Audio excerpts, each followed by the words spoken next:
Balamusizza abalabi baffe ab'ekyoto, amanya yenze Walter, nze muteesiteesi wa programu ya leero.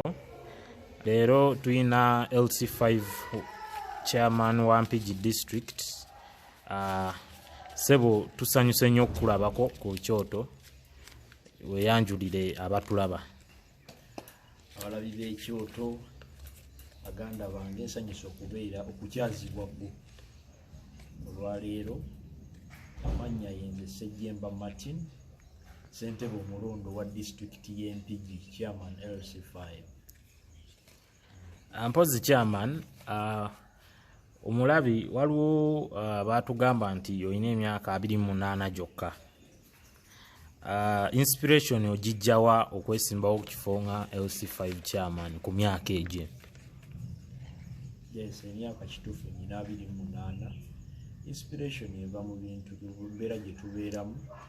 Waliwo obwetaavu obukulembeze, ate nga bw'ogenda n'otuuka mu buweereza obukolebwa bw'abakulembeze tebwetaagisa myaka, bwetaagisa busobozi na kwagala. So tuuka mu office, political offices, ng'abantu abaliyo tebaweereza kibasuubirwamu, oba nga sina kindi okutya kwe tubatya nti bamanyi nnyo ebintu ate ng'ebintu tebabimanyi nnyo kutuuka kufa ku bantu. Si ekyo kyandeetera okugamba nti kyekiseera kyaffe okulaba nga tuteekinga position. Advantage yajja nti n'endala inspiration ekyasinga ennyo okukola nti omukulembeze waffe Robert Kyagulanyi Ssentamu bwe yajja n'afuuka omubaka wa parliament yali very inspiration era olumondo wange mu by'obukulembeze nti kisoboka ate tuteeka okukyekwatiramu. So nendaba nga kyekiseera nempiikinga inspiration ate nengenda okulaba nti ekifo kya LC5 kisalawo kyamaanyi nnyo ku biki obukulembeze bwe bubeera mu lokalite ya district, nti ate tekifaanaganako na legislation obubaka bwa parliament nti obeera kavujjo tetuuka nnyo mu bantu eno. Netulaba nti okukyusa ensi yaffe evudde mu mikono gy'abannansi ng'etugendako, twetaaga n'obukulembeze obutuuka mu bantu wansi. Mu kifo kino LC5 nga kyankizo nga tusobola kukireka abantu betuteesiga kutukulemberamu nga tuteeka obuyimirira. Inspiration ezengattagatta n'abantu bembeera nabo bempangaala nabo, baganda bange, mikwano gyange, nga tuteeka abavubuka okuteekinga charge, okustepinga in, tulabe nti ensi yaffe tutandika okugivuga mu kiseera kino ebintu nga bikyuse, tekinologi azze, ebisoomoozebwa bingi ku front line nga kigwanidde. Obigatta ye inspiration. Chairman, olugendero okutuuka awo w'oli nkimanyi luteeka okuba lwali lukambwe, ebyensimbi n'abantu okunyooma, kuba nkimanyi abantu abamu banyooma ne bagamba oyo mwana muto, akyali muto. Ebisoomooza ebyo wabiyitamu otya? Ekisooka neebaza Mukama Katonda. Katonda akuba ekkubo eritali, ndi musajja mukkiriza, so I chose faith over fear. So byonna ebibeerawo, so step gye nateekinga nekimanya nti nno Katonda ali ku saidi yange, Katonda ali ku saidi yaffe abakola ebituufu eby'amazima. I chose faith. Then ebisigadde byaliisa daily challenge tetwasanganga, naye nga byonna okunyigirizibwa kungi, sente, biki okusoomoozebwa, abantu okulaba nti togwanidde, naye okwekkiririzaamu n'okukkiriza mu Mukama Katonda nti buli kimu kisoboka. Lyali ekkubo eryasookera ddala okubeera nti empagi ey'amaanyi eyampanirira mu lugendo. Chairman, waliwo ali wano online ansabye nkubuuze nti Mpigi district nnene, gwe nga chairman wa Mpigi kuba ogwa mu NUP, wasobola okuŋŋaanya DRA fomu za NUP zonna, oba mwe nga district mwasobola okuŋŋaanya DRA fomu ntegeeza neza president? struggle si ya muntu nze Ssekinoomu, struggle teyabeera yange nzekka, buli muntu kyali kyetaagisa okulaba kubanga tekinnaba kuggwa, olutalo lukyagenda mu maaso, okulondebwa yali emu ku activity abantu ekiruubirirwa kyabwe kye balina okukuŋŋaanya dial forms mu disitulikiti. Ekisooka kya byonna okubeera nga mukkaanya kimu mulaba ekigwanidde. Ekyokubiri wabeerawo art. Omukulembeze oteeka okubeera ne art akola emirimu, obuvunaanyizibwa ku stage yonna gy'obeera otuuseeko.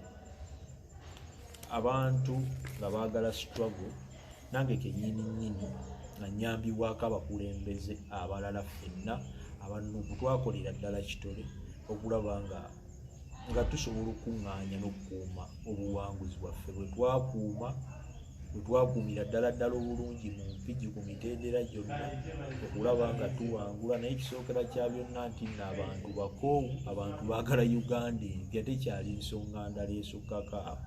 Ezimu ku nsonga lwaki terwaliwo mu bwatwa bwe twali tuyinza kuyitamu lwa nsonga ntitulemereddwa okuŋŋaanya dial forms kubanga eno struggle y'abantu. Chairman wa LC5 Mpigi District, juzi twaliko mu bitundu okusingira ddala Bwama abantu abawerako abawagira ekibiina kya NUP babuzibwawo okuva omwaka we gwatandika ne guli gye gwaggweera.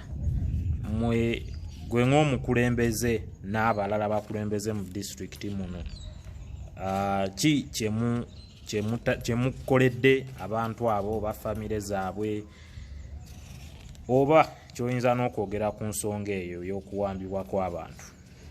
Okuwambibwa kw'abantu, abantu kye tubagamba n'abantu baabwe nti teri kyangu. Ffe abakulembeze abalondeddwa kaakati amazima ddala tuli nsigo ezavunze zirina okumera ovaamu ebibala.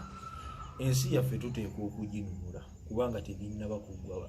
Mu nkola eyawannakyemalira batiisatiisa, bakkangatiisa, batta batemu, buli kimu olw'okubanga kijjayo ekifaananyi nti abantu ewatali bukulembeze bugenda kubeera nga bubba bannansi n'okubanyigiriza, tebasobola kuyimirirawo. So okunyigirizibwa n'okuwamba abantu n'okubatiisatiisa, okubatta abalala ne battibwa, kikolwa ekyategeddwatu nti tetulina kuzikiza, tulina okusigala nga tugendera ddala mu maaso ewatali kutiisibwatiisibwa. Era abakulembeze bannange n'abantu nabagamba nze inspiration nti I chose faith over fear. Eno intimidation ne fear gye bateekawo okutujja ku mulamwa, kiringa omuntu addira kazampi n'amwetoolooza ekirombe kya zaabu nti bw'otuukawo bw'oti otya ennyodduke weenyinyala ogende. Naye ng'ekinyusi n'ebyo bye weetaaga biri mu kubuuka akaguwa ak'okusoomoozebwa n'okuteekawo embeera etiisatiisa oba eyeenyaza olyoke otuuke ku kirungi. Ye transition gye tulimu nti era kye tulina osigala nga tugenda mu maaso tukuloosinge. Abakuloosinga mbwongo ne mutegeera ekituufu balina okugumya abalala, tulina okugumya abalala okubategeeza nti ekituufu kuddayo kununula nsi yaffe. Bannaffe be baakwata kya nnaku nnyo, baabatulugunya ne balyoka babagamba nti boddayo abo be baataddeko kaabatono nti bw'okomawo n'obaako ky'oyogera tugenda kukumya obulamu bwo. Tebalowooza munno ekyo kigenda kubeera kissa obwagazi bw'Abannayuganda okubeera kweyagalira mu nsi yaabwe Uganda empya. Ekyo tekiriiko kkomo, struggle ekyagenda mu maaso n'abantu bagumu bagamba terikiyinza kudda mabega, okutiisatiisa ebyo bintu bya bulijjo bannakyemalira bye bakola nga bagenda. Era tugendera ddala mu maaso n'abantu banywevu, era tugenda kubeera nga tutambula tukola ebyo kye batusuubiramu, n'abantu era beetegefu okukola ebyo bye beetaaga okuzza ensi yaabwe mu mikono gyabwe. Chairman, mabegako omukulembeze wa kibiina ky'olimu National Unity Platform Honorable Kyagulanyi yavaayo n'alangirira okwekalakaasa okw'emirembe. Tulabye mu bitundu ebyenjawulo nga abantu abamu bagondedde kye yali asabye abantu okununula ensi yaabwe nga bayita mu kwekalakaasa okw'emirembe. Embeera eri etya Mpigi? Embeera eri Mpigi omanyi okwekalakaasa kuneeno mu ddembe okubanja obuwanguzi bwaffe okulaga obutali bumativu kikolebwa mu mitendera era kigenda kubeera nga kikolebwa mu mitendera egy'enjawulo buli omu okulaga obutali bumativu n'okubanja ku nkola ye bw'alabira bwe kisaanidde ddala nti bw'obeera ng'ogenze okulima mu mirimu egy'enjawulo egikolebwa mu disitulikiti nti kiyinza okuba nga teginnaba activities kujja ku surface n'ekyokulaga obutali bumativu kyekiri ku mitima gy'abannampigi era teri kweraliikirira tubanja obuwanguzi bwaffe mu disitulikiti y'Empigi ne Uganda yonna n'ekyakaseera buseera emitendera gijja kgenda gigenda egy'okulaga obutali bumativu mu nkola ey'emirembe. Chairman, tweyanziza nnyo